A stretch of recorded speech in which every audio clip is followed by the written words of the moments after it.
सबसे पहले हमने स्टार्ट किया था वर्णमाला अ से प्रारंभ होती है और अ का अर्थ वेरी गुड अनुशासन। अनुशासन हर क्षेत्र में अनुशासन से यदि चलते हैं, पालन करते हैं तो क्या होता है?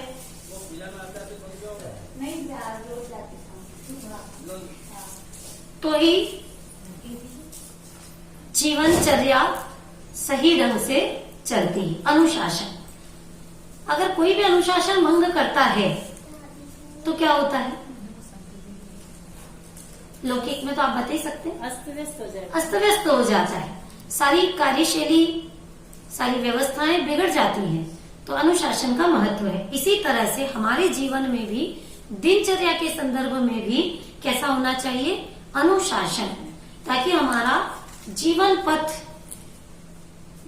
पथ मोक्ष की ओर आगे बढ़ता रहे। अनुशासन की चूंकि बात आई है तो एक घटना से हम अपनी प्रारंभ करते हैं बात को। इस घटना का हेडिंग है झूठ और सहायता। झूठ और सहायता, दो बातें आएंगी इसमें, एक बुरी एक अच्छी। देखिए, एक आपने नाम शायद सुना होगा किसी ने, राजगोपालाचारी। वो वकील थे। एक बार उनके घर पर एक व्यक्ति आया और उसने कहा कि मेरी जेब कट गई है तो मैं आपसे कुछ, पैसे नहीं है ना, जेब कट गई तो क्या करेगा, तो मैं आपसे कुछ सहायता की आकांक्षा रखता हूँ और मेरा नाम क्या है? हरिहर अय्यर। और कहा कि मैं और मेरा परिवार भी ऐसे फंस गए हैं कि हम घर तक भी पहुंचने की स्थिति में नहीं है, तो कृपया आप मेरी सहायता कर दीजिए।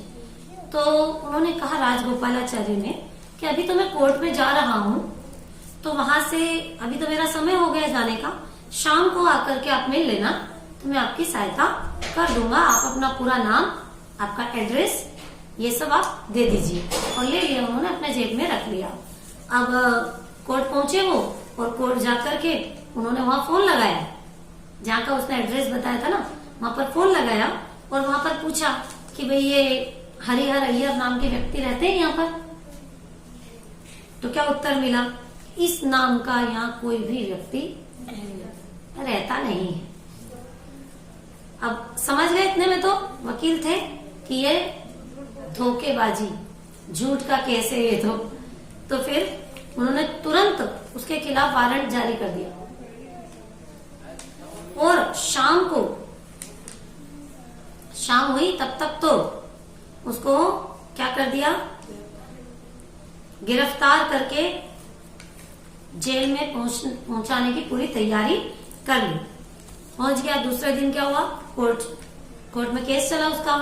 तो धोखा देने के अपराध से उसको 250 रुपए दंड, और यदि वो इतने रुपए नहीं दे पाए तो उसको 6 महीने जेल में रहने की सजा, ये कोर्ट में सुना दी। अब उसके पास तो पैसे थे ही नहीं, इसीलिए तो पैसे लेने आया था, पैसे तो थे नहीं, झूठ बोल रहा था वो। तो उसने क्या किया? उन्होंने राजगोपालाचार्य ने, अब देखो झूठ वाली बात पूरी हो गई, हेडिंग क्या था? दूसरा क्या था? सहायता। अब सहायता की बात सुनिए। उन्होंने क्या किया कि उसके 250 रुपए जमा कराए।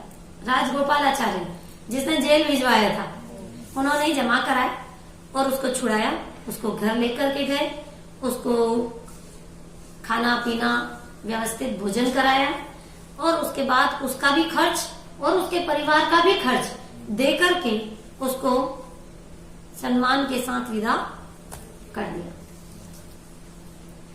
अब ये तो हो गई घटना, लेकिन जीवन भर वो जो थे हरिहर अय्यर जिसने झूठ बोला था, वो उनके इस अपूर्व सद्व्यवहार को नहीं भूल पाए, जीवन भर नहीं भूल पाए।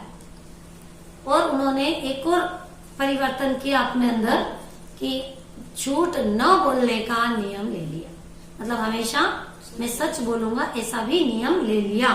तो इसमें अपने को ये शिक्षा मिली कि वात्सल्य पूर्वक अनुशासन सिखाया जा सकता है, दंड देकर नहीं।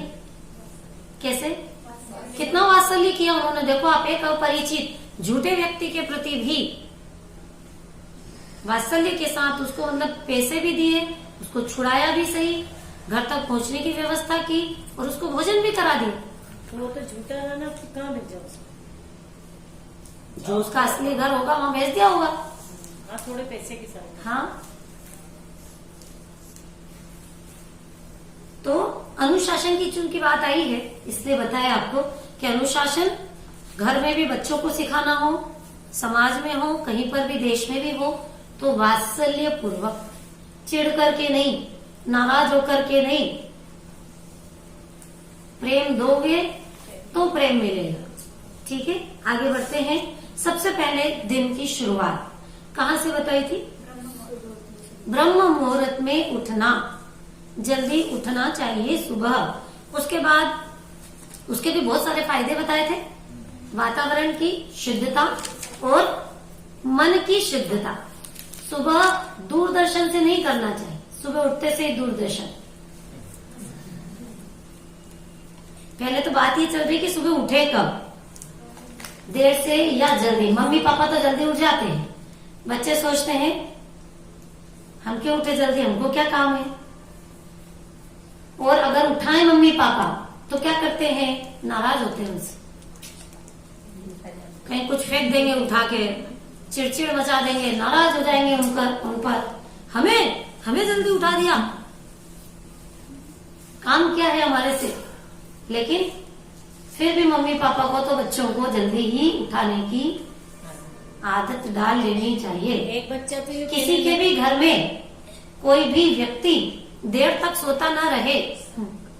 एक बच्चा तो ऐसे कहने लगा कि हे संडे तुम आए हो तो 2-3 दिन और रुक जाओ ताकि सोने को मिल जाए ज्यादा। और जो देर से सोता उसके, हाँ, उसकी भी बात करेंगे, वहां तक पहुंच रहे। अभी उठने की बात कर रहे हैं, अब आई गई है बीच में बात, प्रश्न आ गया है। तो जो जल्दी सोता है वही जल्दी उठ पाता है। यदि आप देर से सोएंगे और जल्दी उठ जाएंगे तो आपकी नींद ही पूरी नहीं होगी। कल दीदी क्लास अटेंड करी ना, आज बिना बोले उठ गई। आज पहली बार मैंने देखा। ताली बजाइए, बहुत बढ़िया। देखो, कक्षा में आने से संस्कार पढ़ते हैं या नहीं पढ़ते हैं, उसका एक उदाहरण है। कल सुबह उठने की बात कही थी, सबको बता रही हूँ मैं। नियति जी, विनीता जी, कंचन जी की एक छोटी सी बच्ची है, कितने साल की हो? 10 साल की बच्ची है ये, और आज से उसने सुबह जल्दी उठना शुरू कर दिया है। बहुत, जिसका सुबह जल्दी उठने से प्रारंभ होता है, समझ लो उसका पूरा जीवन सुधर जाता है। ये अपनी कल चर्चा हुई थी, फ्रेश माइंड रहता है। क्रीम टाइम जीवन के अपना सुबह क्रीम टाइम रहता है।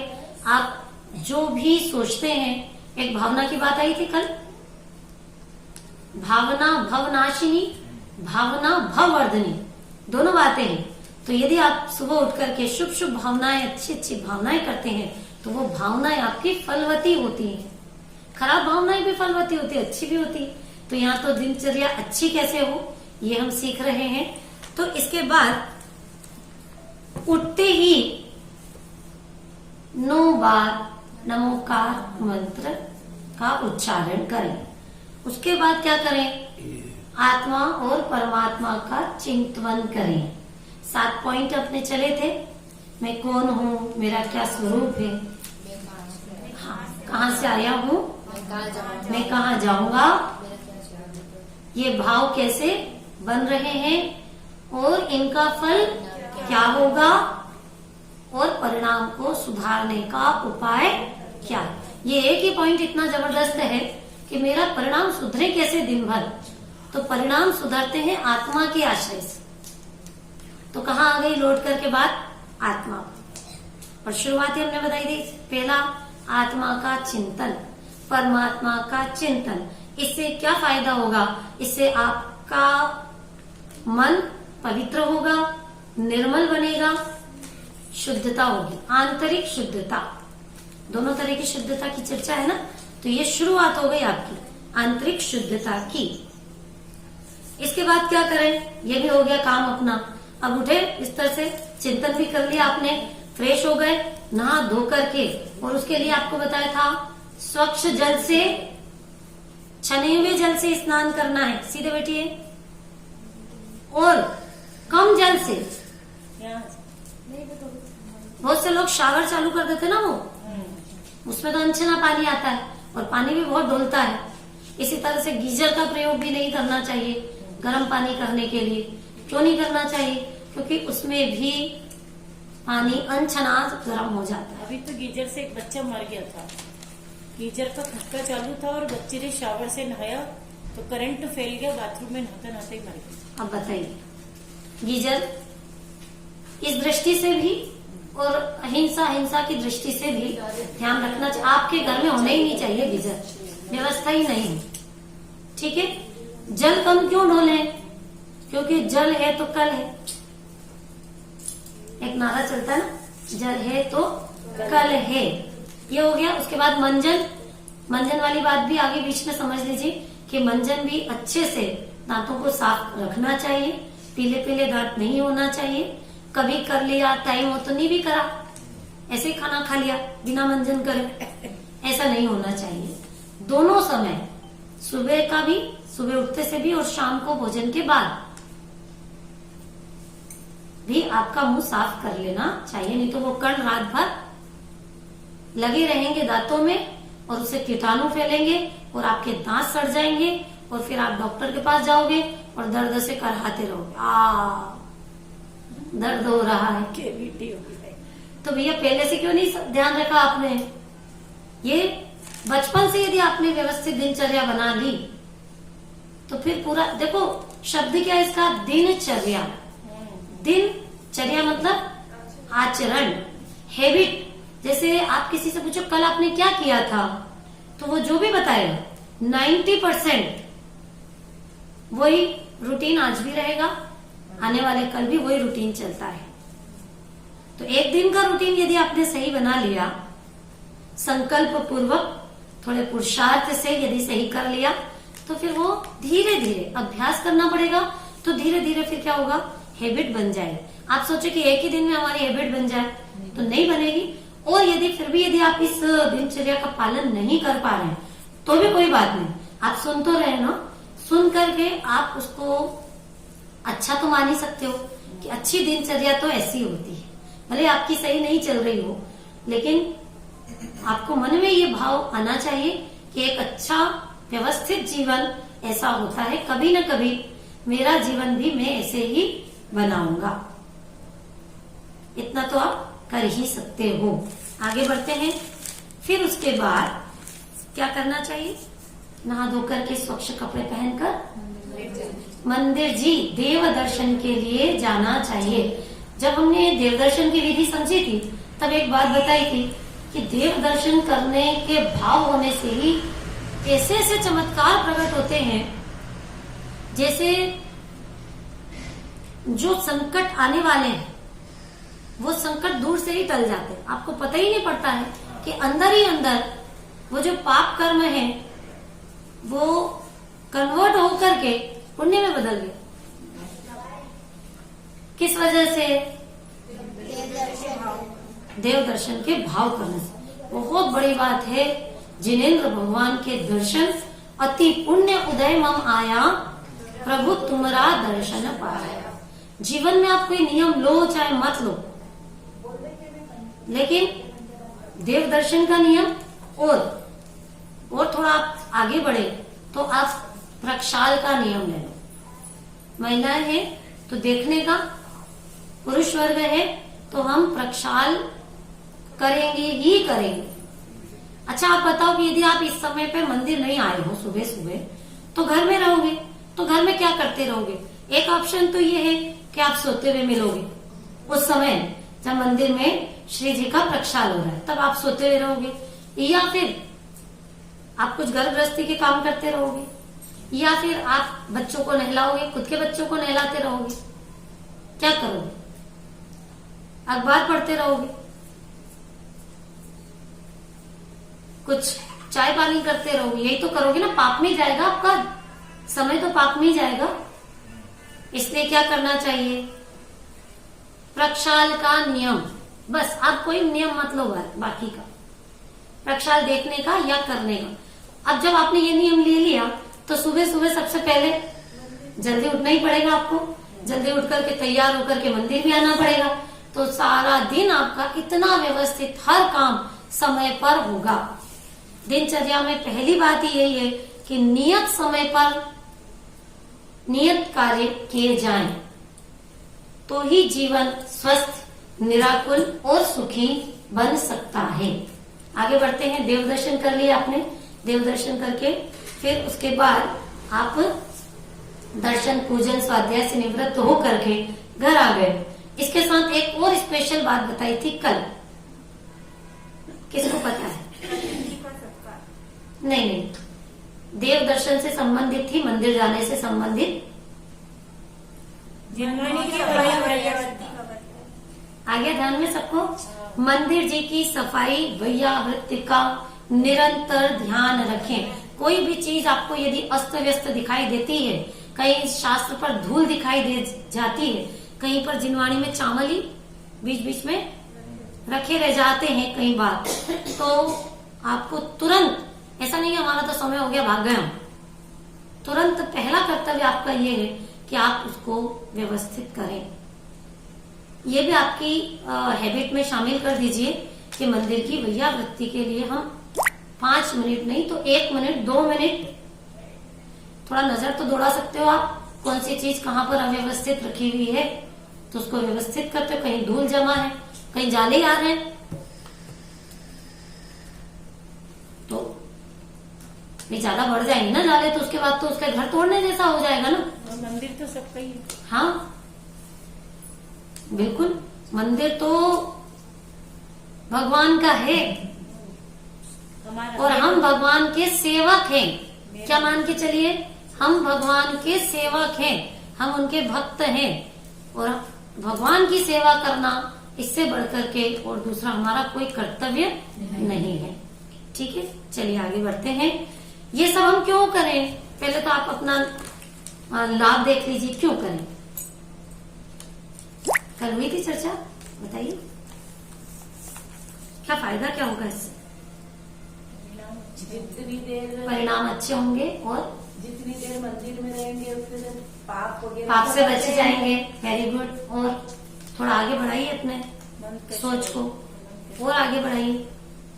भगवान की प्रति मूर्ति को देखकर अपने को भगवान बनने की प्रेरणा मिलती है। बहुत बढ़िया, प्रेरणा मिलती है भगवान बनने की। यहाँ पर आकर फिर हमारा पुरुषार्थ जागृत होता है, तो हम भी एक दिन भगवान बन जाते हैं। मतलब हम तो अभी भगवान के दर्शन कर रहे थे, अब हम खुद ही दर्शनीय और पूजनीय बन जाते हैं। जिन दर्शन कर निज दर्शन का। हाँ, जिन दर्शन से निज दर्शन हो जाते हैं, ये फायदा मिलता है। फिर आगे बढ़ते हैं हम।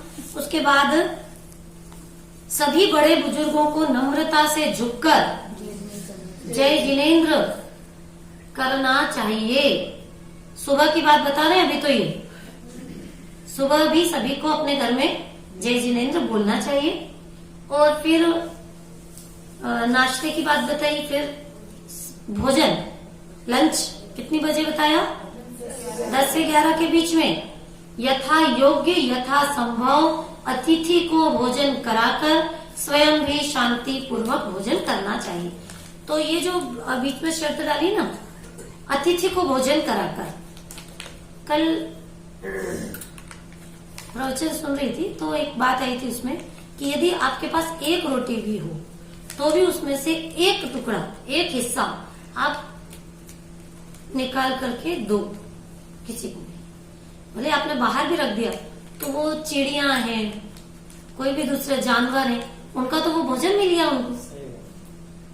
इससे क्या होगा कि जीवन में कभी भी, इस जीवन में भी और आगामी जीवन में भी आपको कभी भी भूखे पेट सोने की नौबत नहीं आई। जब थाली पे खाना खाने बैठे जब अभी भी कभी बनाओ, जब निकाल दिए रोटी तो निकालते थे पहले के जमाने में, आपको याद होगा। अभी भी निकालते हैं। अभी भी अपन एक रोटी तो पहले ऐसी बनाते ही हैं, निकालते हैं अभी भी। देते हैं गाय को। और यहाँ तो बहुत ही बड़ी बात, पहले किसी को भोजन कराओ। कोई भी मंदिर में आ गया है तो उसको कोई नया व्यक्ति दिखा पुराने तो आप उसको घर तो लेके जाओ कि चलिए आप हमारे यहाँ भोजन करने के लिए। उपवास का पालना करते थे ना, तो किसी को घर ले जाते थे, उनको पालना कराते थे। हाँ, पहले पालना कराते थे। एक अतिथि संविभाग व्रत भी है। पालना कराते मुनि राजों को भोजन देने की भावना उस समय जरूर होनी ही चाहिए हर जने की। आप कैसे कर लोगे एकदम भोजन? पहले आपको किसकी याद आ जानी चाहिए? मुनिराज। वो तो उत्तम पात्र है। मध्यम पात्र अणुव्रती श्रावक और जघन्य पात्र साधर्मी। सम्यक दृष्टि। चौथे गुण स्थान वो भी नहीं मिले तो साधर्मी तो है, कम से कम भावना तो हो। चलिए आगे बढ़ते हैं। ये तो हो गई थी कल हमारी चर्चा। और शांति पूर्वक, गुस्सा करके नहीं। अब क्या होता है कि मौन से यदि हम खाते हैं तो शांति पूर्वक हो जाता है, और नहीं तो सारे जमाने की बात, अच्छी बुरी सब बात उसी समय पे होती है, वो भोजन के समय। तो फिर वो मन में उथल पुथल मची रहती है। तो जो भोजन इतनी शुद्धता से बनाया गया है, मेहनत से बनाया गया है, आपने किया भी सही, लेकिन आपको उसका जो बेनिफिट मिलना चाहिए, शरीर में जो पोषण होना चाहिए, वो हो ही नहीं पाएगा।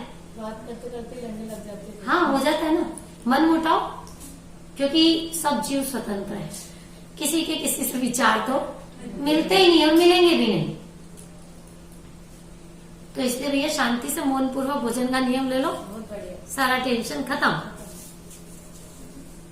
ये गजब गजब की बातें हैं। सुबह जल्दी एक दिन आने लगे तो अब आपके पूरे जीवन में घर वाले भी समझ गए कि भैया ये तो सुबह उठते से मंदिर जाएंगे, ठीक है। और आपने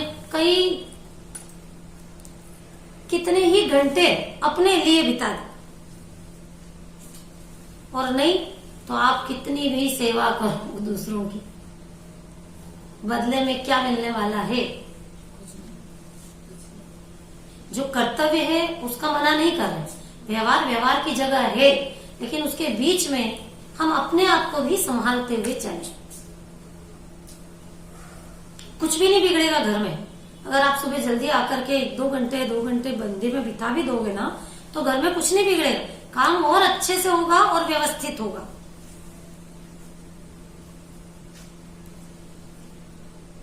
आगे बढ़ते हैं। इसके बाद भोजन हो गया।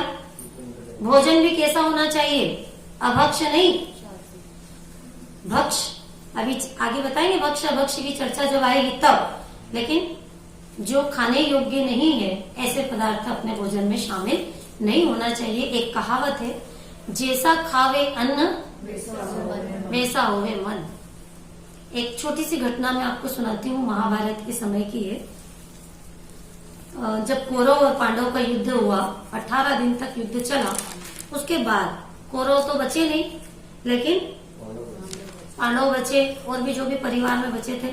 भीष्म पितामह तीर लगे थे ना उनको, तीरों की शैया पर लेटे हुए थे और पूरा परिवार उनके आसपास खड़ा हुआ था।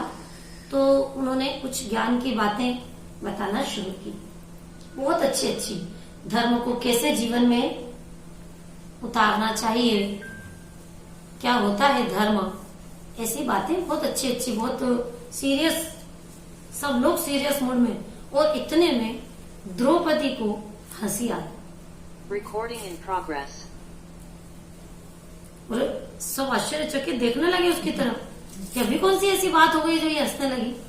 तो फिर भीष्म पितामह ने पूछ लिया कि भाई ये क्या बात हो गई, हंसी क्यों आ रही है? तो उसने कहा नहीं कुछ नहीं, ऐसी कोई बात नहीं। तो फिर उन्होंने आग्रह किया कि नहीं बताओ क्या बात है, ऐसी कोई बात तो मैंने कही नहीं कि जिससे हंसी आए तुमको, तो बताओ।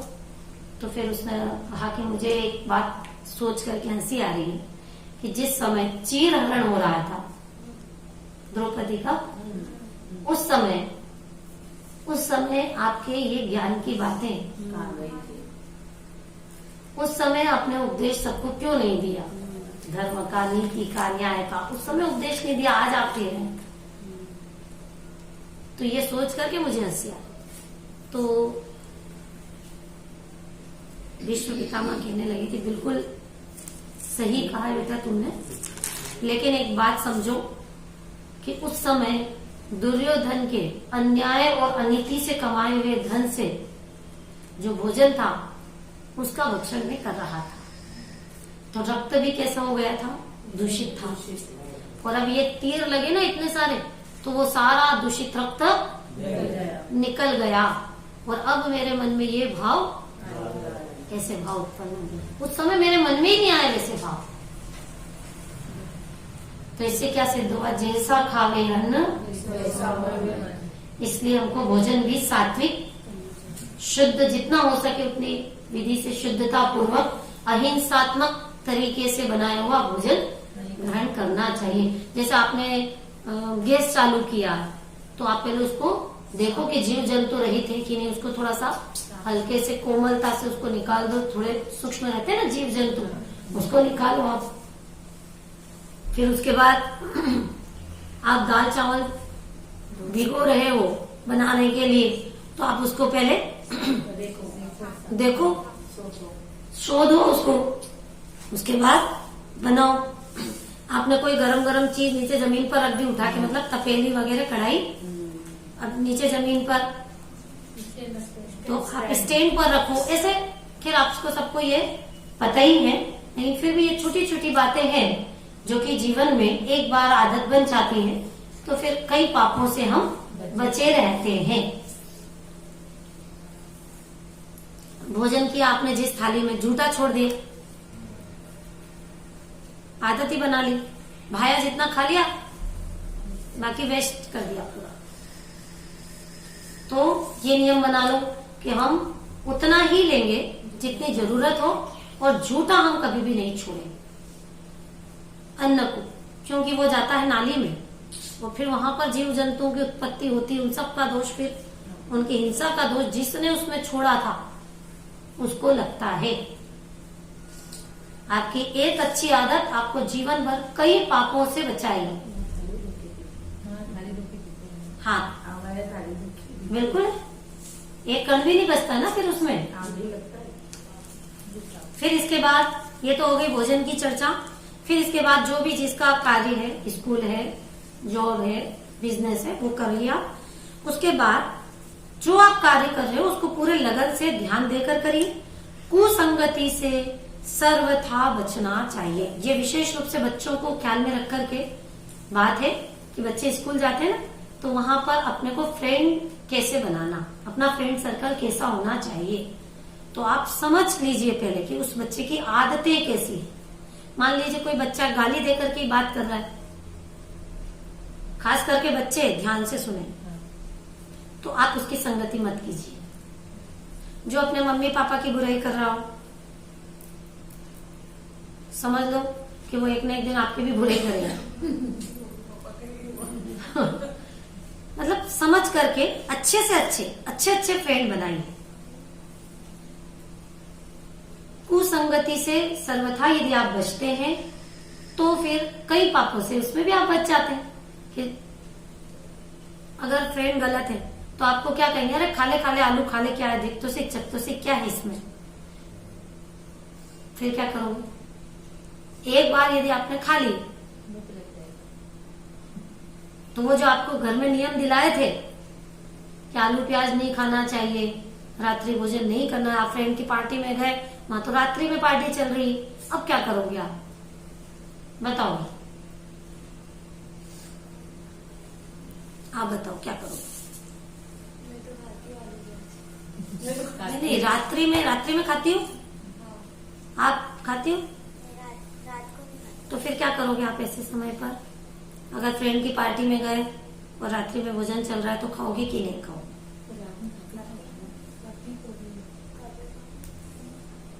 खाना ऐसे खाते नहीं, रात को नियम नहीं है बस। हाँ, तो नियम नहीं है मतलब वही तो बात हो गई कि जब कभी ऐसा अवसर मिलेगा तो फिर खा लेंगे। ऐसा हो जाता है ना फिर वो।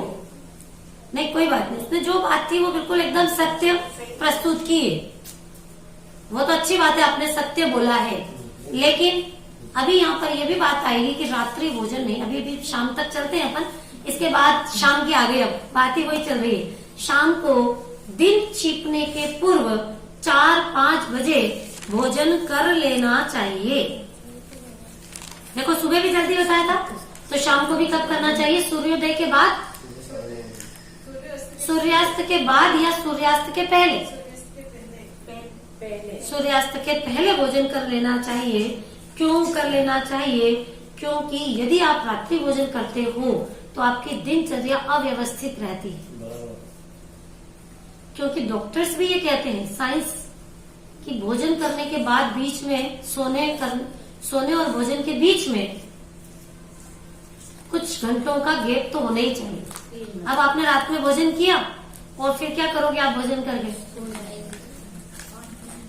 सो गए,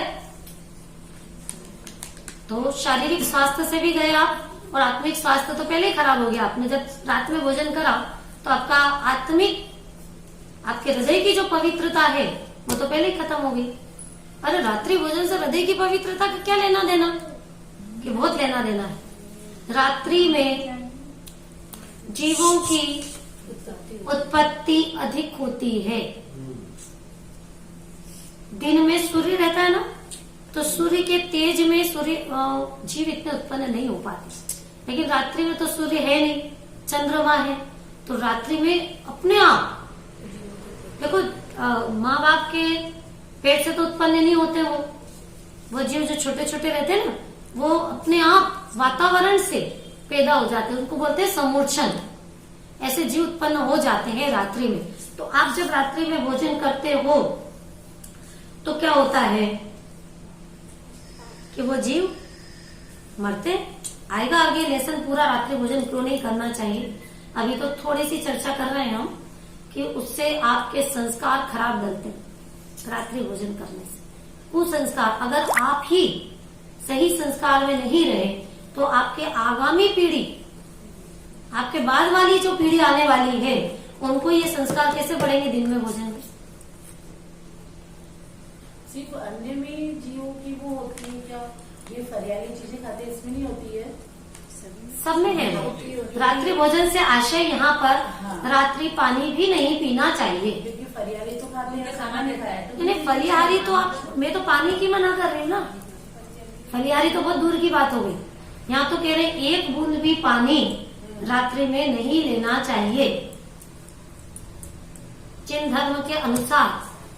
लेकिन यदि आप इतना नहीं कर पाते हैं तो आप इसकी श्रद्धा तो कर सकते हो, ठीक है, श्रद्धा करिए, विश्वास करिए कि हाँ यही बात सत्य है। बहुत से लोग क्या करते हैं, अरे क्या धरा है, दिन में करो कि रात में भोजन करो, मनुष्य जन्म मिला है, खाओ पियो मौज करो, अभी खाना नहीं खाना, ये खाना ये नहीं खाना, ये क्या चर्चा है। इससे तो हम बंध जाते हैं, हम बंधना नहीं चाहते हैं। हम तो स्वतंत्र, हमारे जब मन में आए तब खाएं, जब मन में आए तब सोएं, जो जब उठना हो तब उठे। नहीं, ये अनुशासन विहीन जीवन आपको किस गर्त में ले जाएगा अभी आपको पता नहीं चल रहा है, लेकिन बहुत जल्दी आपका रात्रि भोजन करने वाले का तो स्वास्थ्य भी खराब हो जाता है। नियम में बंधे रहते हैं तो बहुत अच्छे काम होते हैं, बहुत अच्छा रहता है। नियम में बंधने से आप कई तरह की आपदाओं से, आपत्तियों से बच गए। बताएंगे आपको नियम लेने से क्या फायदा, उसकी भी कहानी सुनाएंगे। ये लेसन पूरा कर लेते हैं, आज पूरा होना चाहिए ये। तो कुसंस्कार कहलाते हैं ये रात्रि भोजन करना। अपना जीवन हिंसक नहीं होना चाहिए और प्रमादी नहीं होना चाहिए। दो बात ध्यान रखिए, आपका जीवन, आपकी जीवनचर्या हिंसक न हो और प्रमादी भी न हो, आलसी भी न हो। ये भी खतरनाक है जीवन के लिए, आलस भी और हिंसा। तो अरे अगर आपने एक जीव को भी बचाया तो कई बार आपका जीवन बचेगा। पहले एक बार कहानी सुनाई भी थी मछली की, याद आ गई आपको कि एक मछली को 3 बार जीवन दान दिया था एक व्यक्ति ने।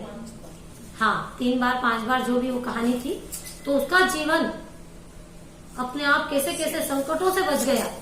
ये हम आपको कह करके आपको कोई बर्डन नहीं डाल रहे हैं कि आप रात्रि भोजन त्याग करिए कह करके कि आप बहुत ज्यादा बोझा ले लेंगे, अरे यार बहुत परेशानी में आ जाएंगे हम, ऐसा नहीं। अरे आपकी कई परेशानियां कैसे दूर हो जाए उसकी बात चल रही है। ये जिनेंद्र देव की वाणी है, जीव मात्र के हितकारी वाणी है। देखो जिनेंद्र देव की 3 विशेषताएं, वीतरागी, सर्वज्ञ, और तीसरा क्या है? हितोपदेशी, हित का उपदेश। उन्होंने देखे हैं, केवल ज्ञान में देखे हैं जीव आलू प्याज में, रात्रि में, और वो अपने को बता दिया। अब अपने को मानना कि नहीं मानना, ये सबका अपना अपना व्यू है। आगे देखिए, पर पता तो होना चाहिए ना। अब जैन धर्म में आ गए, जैन कुल में आ गए, तो जिनेंद्र देव क्या कहते हैं। फिर आगे बढ़ते हैं। ये लिखा है, रात्रि भोजन का त्याग ये जैनियों का मूल लक्षण है। Recording in progress. कहीं पर भी आप गए, ट्रेन में है, और ट्रेन में रात्रि के पहले आपने टिफिन खोल लिया, तो जो भी यात्री साथ में बैठे हुए हैं वो तुरंत ये कहेंगे जैन साहब। जो भी बात शुरू करेंगे तो कहां से करेंगे कि जैन साहब। तो जैन साहब, आपको कैसे पता चल गया कि हम जैन साहब हैं? आपका टिफिन देखिए, कि आपने टिफिन खोला है रात होने के पहले, इसका क्या मतलब होता है? ये रात को नहीं खाते। अरे एक बार हम गए थे सफर में, तो हो गया हमारा भोजन, तो और हम तो सोने की तैयारी करने लगे, और बाकी के जो थे टिफिन वो भोजन की तैयारी कर रहे। अब वो कहने लगे, अरे आप अभी से सोने लग गए, ये कोई सोने का समय है? वो हमसे ये कहने लगे। हमने बोला, आपका ये अभी भोजन का समय है? क्या बात कर रहे हो? अब देखो जैनी महिलाओं को कितनी निराकुलता है कि सबने दिन में ही भोजन कर लिया, ठीक है, अब आराम, रात्रि में बिल्कुल आराम से बैठे। आराम हो गया। अब आपको आपके स्वाध्याय के लिए, आपके ध्यान के लिए, आपको अपने लिए भी टाइम देने का मौका मिल रहा है। और देखो आप अन्यवती की महिलाओं को देखो, जिनके यहाँ रात में भोजन होता है, तो वो रात को 10 बजे, 11 बजे, 2 बजे भी कोई आ जाए, मेहमान आ गया, बनाओ। अब आपने तो नियम ले लिया, हम तो ना खाते ना बनाते हैं, तो कोई भी आ जाओ, कितना भी हो जाओ, न खिलाते हैं, तो वो बेचारा पहले ही समझ के आएगा आपके घर में कि भैया इनके यहाँ तो रात्रि भोजन की कोई नहीं मिलेगा। बात ही नहीं करना है।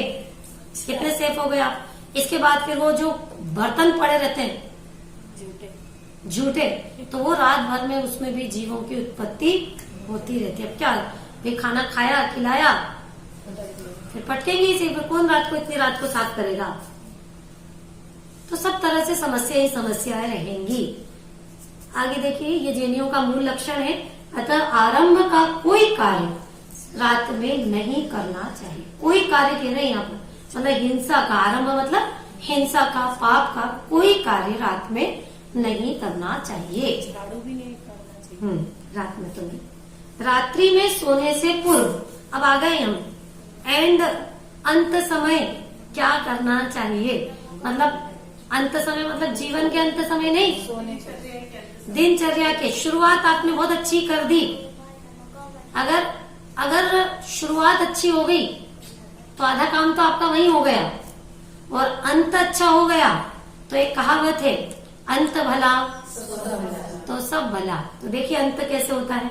शाम को रात्रि में सोने के पूर्व फिर कुछ पाठ को पढ़कर, बहुत अच्छे अच्छे पाठ है, आलोचना पाठ है, दर्शन पाठ है, ये पाठ को पढ़कर नमोकार मंत्र का स्मरण करते हुए फिर से 9 बार नमोकार मंत्र और आत्मा परमात्मा का चिंतन करते हुए 9-10 बजे सो जाना चाहिए, ताकि फिर प्रातः 5 बजे उठ सके। जल्दी सो जाना चाहिए, दूरदर्शन देखते हुए नहीं। क्या लिखा है, पहले तो नमोकार मंत्र 9 बार वही नमोकार मंत्र बोलिए, आत्मा परमात्मा का चिंतन, रात्रि में भी सबसे जय जिनेन्द्र करके फिर सोने के लिए जाना चाहिए। सोने के लिए चले गए, फिर वहां पर जाकर नमोकार मंत्र पढ़ा आपने, फिर उसके बाद आत्मा परमात्मा का चिंतन। एक बात और, दिन भर में किसी से भी कुछ विवाद हुआ हो, कुछ झगड़ा हुआ हो, तो रात में वो लेकर के नहीं सोना चाहिए आपके अवचेतन मन में, नहीं तो वो धारणा के रूप में बन जाता है और फिर वो आपके जीवन में भी आ जाता है। तो जिस दिन का विवाद उसी दिन निपटारा, वो चाहे पति पत्नी के बीच में हो, भाई बहन के बीच में हो, भाई भाई के बीच में हो, या बाप बेटे के बीच में, कोई भी विवाद होते ही है कुछ न कुछ। आपने कुछ कहा, उसने कुछ कहा, दोनों की बातों में मेल नहीं बैठ रहा है, तो क्या करें? कोई बात नहीं, रात में पहले उस विवाद को निपटारा कर दो। कहा सुना माफ, मन में मत रखो, बात को वहीं खत्म करो। ये संकल्प ले लो आप कि हम विवाद को, कोई भी ऐसे टेंशन को लेकर के सोएंगे नहीं।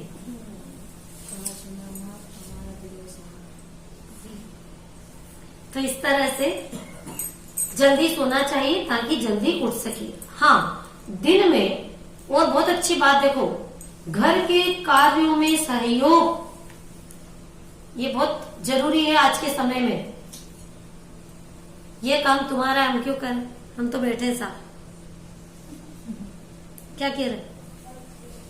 घर के कार्यों में सहयोग, बच्चे हैं तो बड़ों के काम में सहयोग करे। बहू है सासू को सहयोग कर दे, सासू है तो बहू को सहयोग कर दे, सहयोग करें।